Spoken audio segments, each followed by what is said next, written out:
Hello, hello, hello. Welcome back to the Wrath build series. I am Tomster, once again, on behalf of Indie Structural Productions, and now we're back at the bandsaw.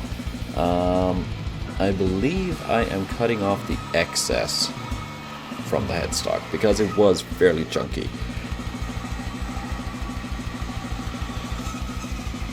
Yes, that is what I'm doing.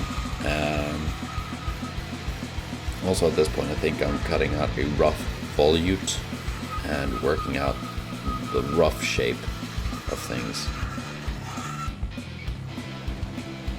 Yep, there we go. Working on the volute.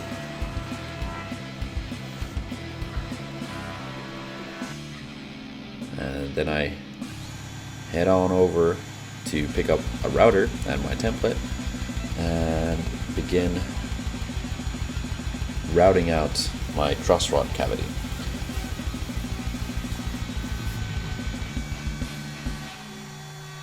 Now our school router was a little shaky and unstable, but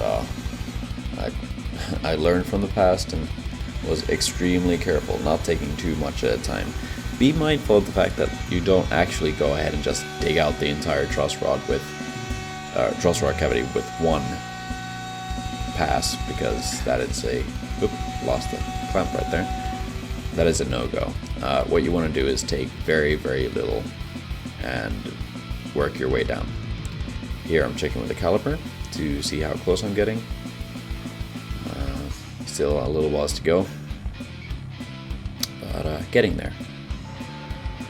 Fitting the truss rod. See how much more I have left. Realizing that the head of the truss rod is a lot bigger and I need to do something about that.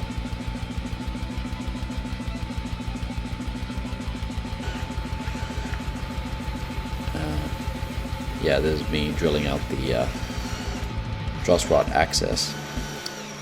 This is a very brute force sort of way of doing it, and I would recommend using a different method, perhaps using a router and then the drill, and not just going crazy with a drill like I am here. Sure, it works, it's a little crude, and you're at a high risk of actually breaking chips off. Using a small chisel to refine the edges a bit so I can fit the head of my truss rod in.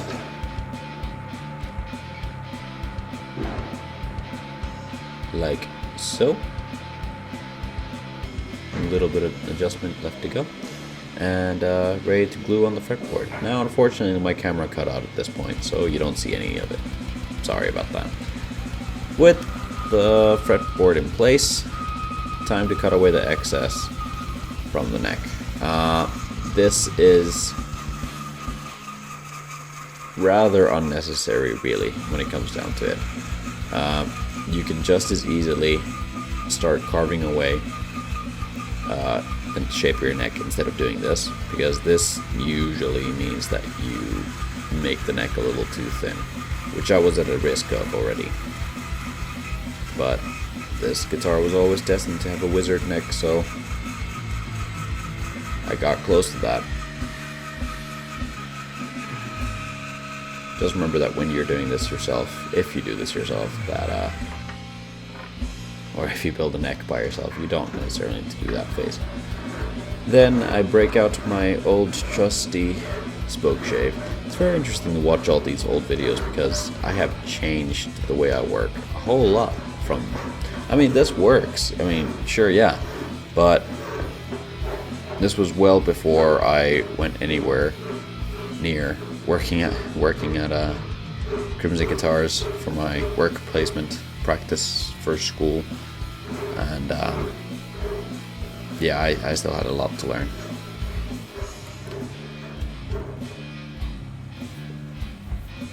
This is in fact the third neck that I've ever carved.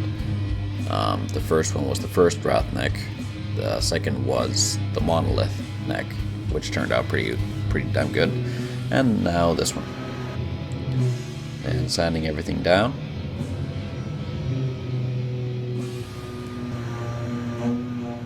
making sure it's all tip-top nice. Oh, that Merca orbital center was a dream. Hey, hope you enjoyed that video. Be sure to check out our other videos here for more videos every single Friday. I am saying videos way too much, but you know, that's the way of the world. That is the way of YouTube after all. Anyways, hope you enjoyed. Be sure to hit that like button. That helps out a whole lot. Check back every week for more content. And yeah, see you guys. Bye.